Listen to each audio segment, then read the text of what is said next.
Je suis désolée d'avance, mais la qualité visuelle de cette vidéo n'est vraiment pas à son paroxysme. Je me suis trompée dans les réglages de la ring light, mais je vous laisse quand même profiter de la vidéo. Bisous! Hello, me revoilà. Ça doit faire au moins la millième fois que je dis ça sur ma chaîne. Mais cette fois-ci, ceux qui me suivent sur Instagram savent qu'on a une mission de la plus haute importance à faire en 30 jours. Si vous ne voyez pas de quoi je parle, je vous laisse savoir sur mon compte Instagram. Et en attendant, on passe directement au sujet de la vidéo d'aujourd'hui. Comme vous avez pu le voir, je suis très mal coiffée. Comme vous avez pu le voir dans le titre de la vidéo, j'ai reçu une greffe. Alors, pour commencer, je viens de dire j'ai reçu une greffe, mais c'est plutôt on m'a fait une greffe. Puisque j'ai pas vraiment reçu une greffe de quelqu'un, c'était une greffe qui venait de moi-même. Je vous explique tout, on y va. Ça a commencé en 2018, j'ai commencé à avoir mal à la gencive du bas.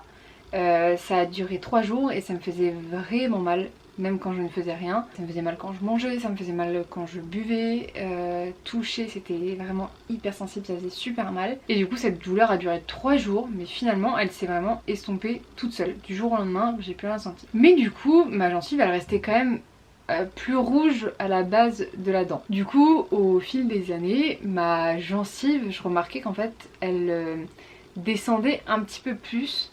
Vous voyez il y a le niveau de la gencive, en fait moi le niveau il descendait. Donc j'ai commencé à me dire que c'était quand même pas normal. Je continuais à faire des contrôles chez le dentiste pour le détartrage, etc. Et un jour j'ai demandé si c'était normal, s'il fallait faire quelque chose. Et elle m'a donné 2 solutions. Elle m'a dit que ça pouvait venir du fait que quand je dors peut-être, je serre les dents et je fais comme ça. Finalement non. Et donc elle m'avait dit on peut commencer par faire des gouttières, vous portez des gouttières et on voit si l'inflammation s'arrête. J'ai fait faire des gouttières, j'ai porté des gouttières et ça n'a absolument rien changé. Donc je suis retournée la voir et je lui ai dit c'est toujours là, la gencive continue de descendre, qu'est-ce qu'on peut faire? Donc à ce moment-là, elle m'a parlé de greffe de gencive. Une greffe, pardon. Du coup, autant vous dire que moi qui déteste qu'on touche à ma bouche, même le détartrage pour moi c'est vraiment genre j'y vais à reculons alors que ce n'est qu'un détartrage. Quand elle m'a dit ça j'ai eu énormément de mal à l'accepter. Je me suis dit franchement ça va, c'est pas grave. Elle m'a dit que c'était pas très grave, très urgent. On va réfléchir, on va laisser ça de côté, ça va aller. Sauf que je suis repartie chez moi et au fil des mois c'était toujours pareil, ça continuait de descendre malgré les détartrages. Et au bout d'un moment je me suis dit bon, le souci c'est que, enfin elle m'avait dit que le souci à terme ça pourrait être un déchaussement des dents. Et je me suis dit ok réfléchissons, tu n'as absolument pas envie de faire une greffe, qu'on te charcute la bouche, mais si plus tu vas laisser le truc passer, plus les risques après ça va être énorme. Et donc du coup j'en ai reparlé et elle m'a donné le nom d'un stomatologue pour justement aller en discuter avec lui, qui le m'ausculte, qu'on puisse en parler ensemble, qu'on fasse les devis, etc. Donc me voilà en train de prendre un rendez-vous pour aller chez mon stomatologue. C'est donc lui qui m'a expliqué que suite au port de l'appareil dentaire au lycée, ma gencive s'était complètement affinée. Le fait d'avoir bougé en fait les dents, ma gencive s'était complètement affinée et le fait qu'elle soit super fine, elle a fini par se dégrader toute seule. Portant un appareil dentaire, c'est génial. Ça, du coup, c'est ce qu'il m'a expliqué. Moi, je vous retranscris juste ce qu'il m'a expliqué. Il y a peut-être justement, ce que j'ai eu peut s'expliquer d'autres choses, notamment de maladies de la gencive. Je vais pas non plus m'étaler extrêmement en détail puisque je ne suis pas du tout diplômée pour ça. Donc du coup, après avoir bien réfléchi, je me suis dit quand même que ça semblait être la meilleure solution, qu'il fallait que je prenne mon courage à deux mains, que j'arrête de réfléchir, on met le cerveau sur pause, on le pose et on dit oui. Donc j'ai fait les devis, le coût de l'opération est de 400 €, le coût que rembourse la sécurité sociale est de 0 €. Pourquoi? Alors du coup, une greffe de gencive c'est considéré comme chirurgie esthétique. Même si, et dans mon cas par exemple, c'était une maladie de la gencive et que plus tard je risquais un déchaussement des dents, et bien c'était quand même considéré comme de l'esthétique. Certaines mutuelles du coup prennent une petite part en charge et heureusement ça a été mon cas. Ma mutuelle a pris 50%, la moitié, donc j'étais vraiment très contente. Mais il y a quand même un coût derrière ça mais je me suis toujours dit que, à mon avis, le coût de la greffe de gencive resterait inférieur au coût après pour se refaire mettre des dents, etc. Parlons maintenant de l'opération. Avant de l'opération, j'ai eu, il me semble... Je crois qu'en fait, j'ai eu une consultation pour voir pour ma gencive et faire le devis. Et... Ah, j'ai un doute du coup. En tout cas, je sais qu'il y a une consultation que j'ai fait chez lui, justement où il a commencé à regarder l'état de ma gencive, ce qu'il faudrait faire, etc. Et en fait, juste en m'auscultant, en touchant à peine ma gencive, je pense qu'il a vu que j'étais extrêmement stressée.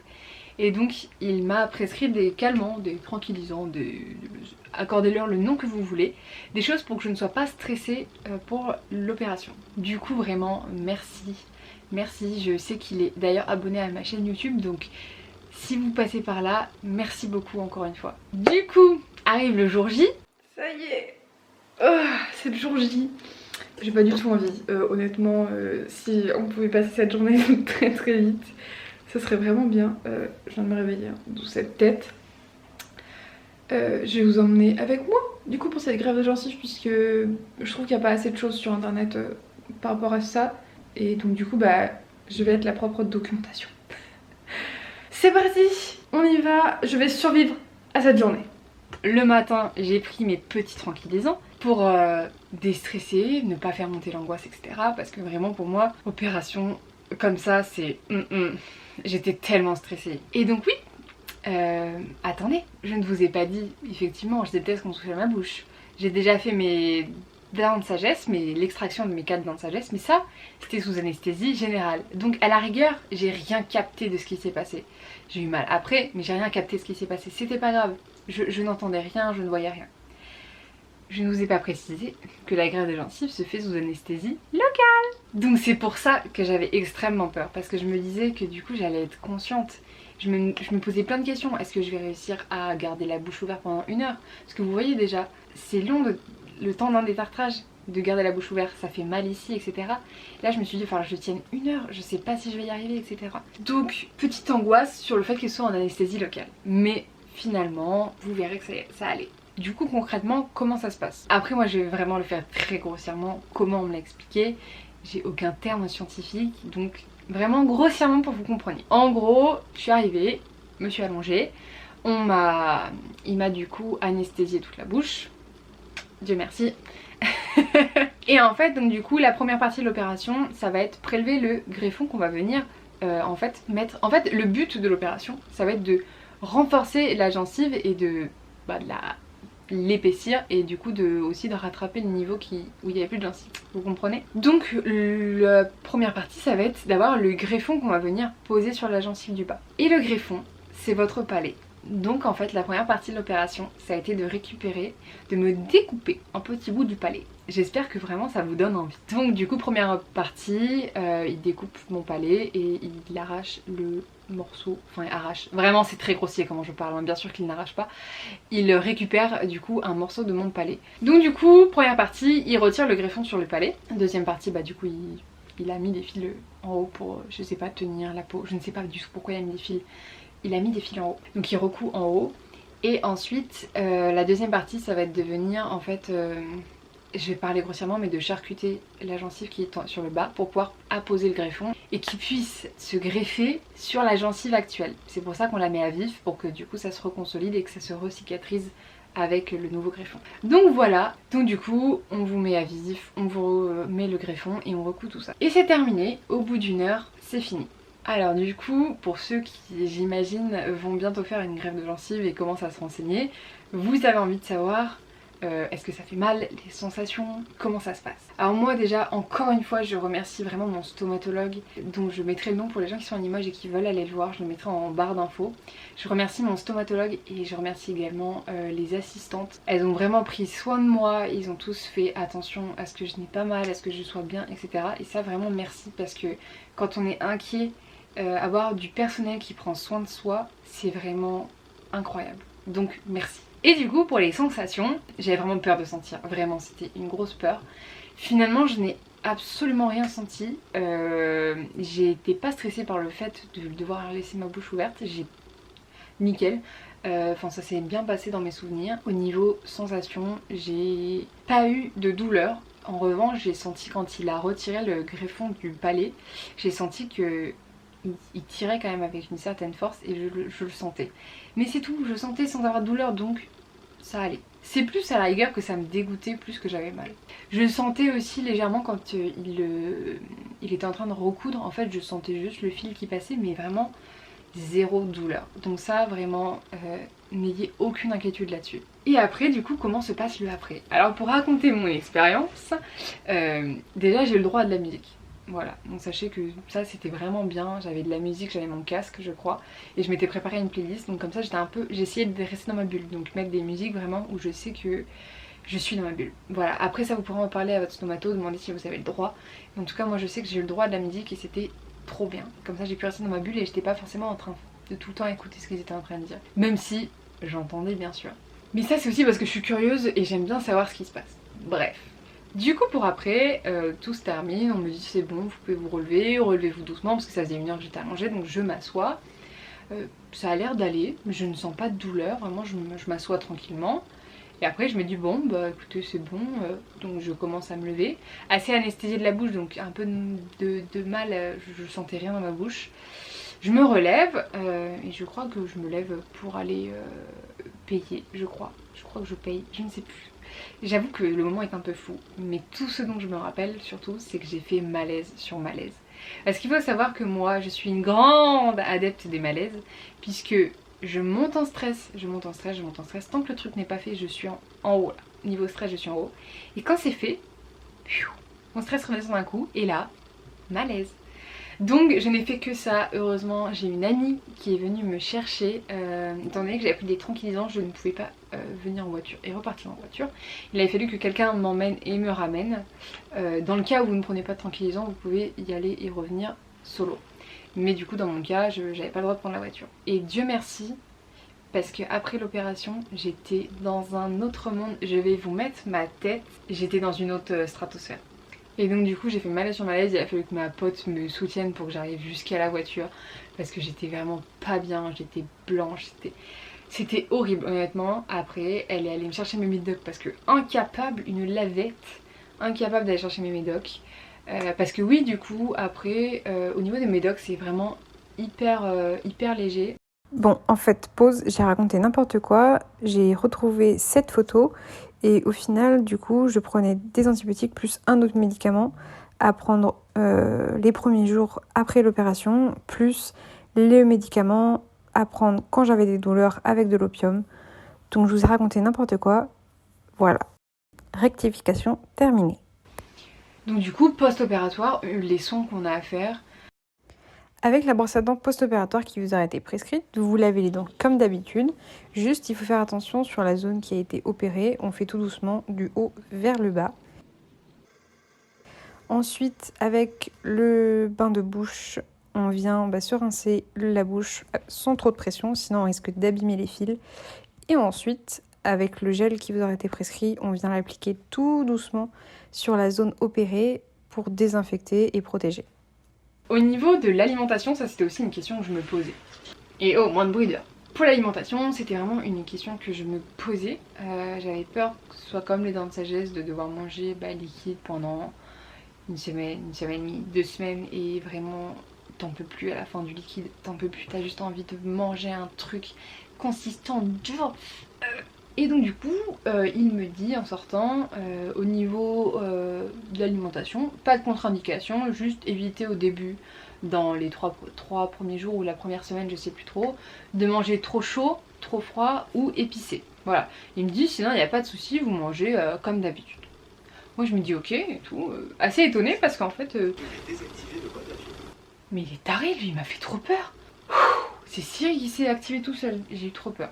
Bref, qu'est-ce que je disais? Ah oui, que j'étais assez étonnée, puisque moi j'avais quand même prévu de prendre des trucs liquides, genre j'avais fait une cargaison de yaourt, de kiri, de compote et de soupe. On était en décembre en plus, donc la soupe ça tombait au bon moment. Et je m'étais dit, moi je me connais, je vais pas avoir envie, enfin je vais avoir peur d'abîmer la gencive, le beau travail qu'il a fait, et donc du coup je vais d'abord manger liquide. Donc les premiers jours je commence à manger des yaourts, tout ça. Et la douleur au palais était vraiment insupportable. Moi c'était devant honnêtement, ça tirait un petit peu mais j'avais pas mal plus que ça. Par contre le palais c'était vraiment une douleur horrible. Vraiment genre une douleur, ça me brûlait en permanence. Donc du coup moi c'est vrai que j'ai pris les médicaments à l'opium, j'y suis allée. J'ai respecté la posologie, mais j'en ai pris. Vraiment j'ai fini ma boîte. Et au bout d'une semaine, je suis toujours en train de manger mes yaourts, je commence à péter un plomb, je commence à avoir tout le temps faim, du coup à être fatiguée, vidée d'énergie forcément, à bouffer que des yaourts, tu ne manges pas ce qu'il faut, tu ne manges absolument pas ce qu'il faut. Surtout qu'on en parlera dans une autre vidéo, mais ma santé mentale n'était pas du tout bien à ce moment-là. J'avais perdu extrêmement de poids et donc j'étais vraiment sur mes réserves, j'en pouvais plus. Et j'étais à bout même mentalement, tu peux pas manger, t'as tout le temps mal, H24 t'as mal. Au bout d'une semaine j'avoue ça commençait à devenir compliqué.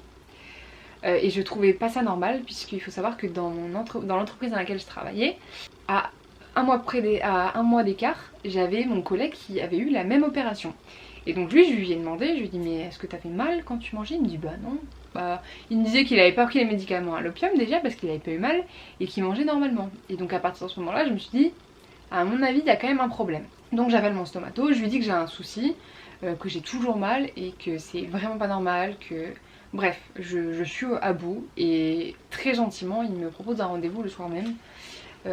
Il me dit de passer, qu'il va regarder. Donc il faut savoir que normalement les fils on les retire au bout d'un mois. Donc j'y suis allée le soir, il regarde et il me dit que bah non tout va bien, la cicatrisation se fait bien, etc. Et que bah il voit pas de... Enfin il y a normalement pas de problème. Et je lui demande si... je lui montre que la douleur elle est bien en haut. Et j'avais un genre de... ce que je pensais être un mini abcès. Et je lui dis est-ce que c'est pas ça? Il me dit non non non ça c'est normal, c'est tout à fait normal, etc. Et il se dit du coup que la douleur vient peut-être des fils. Et que même si il est censé les retirer plus tard, il va retirer un bout de fil. Puisque ça a l'air de bien cicatriser. Et en se disant que c'est peut-être ça. Donc il retire le fil. J'ai eu mal sur le moment. Mais c'est pas grave, je serre les dents. Enfin même si du coup tu ne peux pas serrer les dents sur le moment, mais tu serres les fesses. Il retire ce bout de fil et là c'est comme s'il y avait une pression toujours constante dans ma bouche qui s'est libérée d'un coup. C'était trop bien, c'était trop bien. J'ai senti directement que c'était ça qui devait me faire mal depuis le début. Et en fait si vous voulez c'était le nœud du fil qui était passé, au lieu d'être à l'extérieur, qui était passé sous la peau. Et donc c'est ça qu'il a retiré et quand il l'a retiré j'ai dit waouh, c'était ça, merci beaucoup. Donc vraiment merci de m'avoir reçu assez vite, surtout que j'ai pu lui parler par SMS en lui envoyant les photos de ce que c'était, etc. Enfin vraiment il a pris le temps pour moi et encore une fois merci parce que la bouche c'est quelque chose qui me stresse, qui m'inquiète. J'ai été vraiment trop bien reçue et on s'est trop bien occupé de moi. Du coup je rentre chez moi le soir et je peux enfin remanger des trucs. C'était vraiment trop bien. Et oui, et petite story time, avant que j'aille consulter j'avais tellement faim, c'est ce que je vous ai dit, j'avais super faim. À tel point qu'un jour je me suis dit tant pis je vais manger de la purée. Je mange jamais de purée mais je me suis dit je vais aller acheter de la purée mousseline, le truc hyper liquide, le truc ça va aller. J'en ai fait et j'étais en train de pleurer en train de manger. Mais je me disais tant pis il faut que je mange là, faut que je prenne des réserves. Donc me voilà manger mon paquet de purée mousseline en train de pleurer. C'était horrible, j'avais trop mal mais je pleurais et je mangeais. J'étais là, c'est pas grave, je prends des forces. Et donc c'est pour ça que vraiment après quand il m'a retiré le fil qui me faisait mal, je suis rentrée et j'ai mangé des pâtes, c'était les meilleures pâtes de ma vie. Vraiment. Je vous donne mon avis en tant que faiblasse, vraiment fille faible. Honnêtement l'opération, je m'attendais à pire et honnêtement ça allait.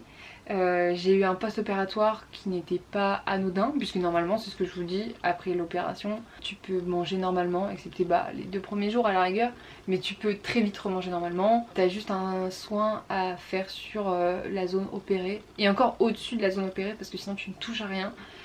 Donc honnêtement c'est une opération moins pire que ce qu'on peut penser parce que quand on dit greffe de gencive on s'imagine un truc waouh de taré. Et après oui bien sûr les stomatos font un travail incroyable parce que c'est un travail de finesse, mais aujourd'hui moi tout va bien, j'ai eu tous mes rendez-vous de consultation post-opératoire, ça a très bien cicatrisé, ma dentiste a pu voir Et bah le chef-d'œuvre, elle m'a dit que c'était, j'utilise les mots qu'elle a employés, que c'était un chef-d'œuvre. Donc très contente, et aujourd'hui ça va beaucoup mieux. Les douleurs dans les gencives ne sont pas du tout revenues. Au tout début j'ai eu peur que ça soit de nouveau inflammé parce que ça commençait à être rouge. La panique de me dire qu'il fallait le refaire, mais pas du tout. Aujourd'hui tout va bien, ma gencive est en très bonne santé. Et voilà, très contente d'avoir fait cette opération.